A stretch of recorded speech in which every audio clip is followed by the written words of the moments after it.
now I will tell you the another way of expressing of refractive index.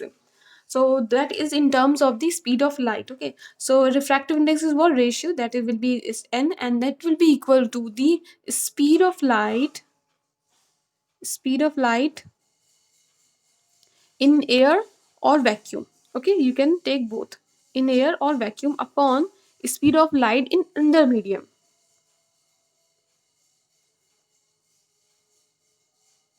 in another medium.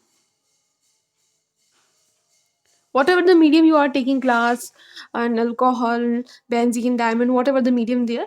But in numerator, what will be the speed of light in air or vacuum? In numerator, a fixed denominator can be changed according to your medium what you are taking. So this is the formula of refractive index, and you will use this formula in this class of while solving problem. You will use this formula, not that one, n is equals to sin I upon sin r, because that is actually the formula of higher classes. But it is when you will, when question asks find out or write the laws of refraction, so you will write two laws, that incident ray, normal ray, and the refractive ray all are in the same plane, and the ratio of the sine of angle of incidence to the sine of angle of refraction is constant. This is known as refractive index, and this law is also known as Snell's law. Fine, till here you will write.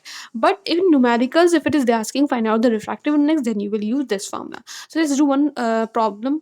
Suppose that refractive index is given to you 2.42. Okay, I choose this formula from your book, this question. So n is equals to 2.542, and the speed of light, you know, that is 3 into 10 raised to power 8 meter per second. So you have to find out the speed of light in another medium. So 2.42 is equals to what? Speed of light in air and vacuum is what? 3 into 10 raised to power 8 meter per second. And the speed of light we don't know, so I'm representing like this. So Vm will go above, and this 3 into 10 raised to power 8 upon 2.42.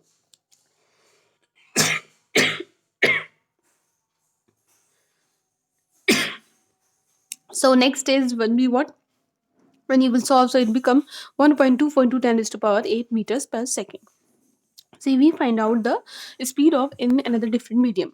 So what is the importance of refractive index? Refractive index is just telling you that how much light is bent, how much light is bent in different media. Suppose the refractive index of air, the refractive index of air is found to be 1.0029, and the refractive index of water is found to be 1.33.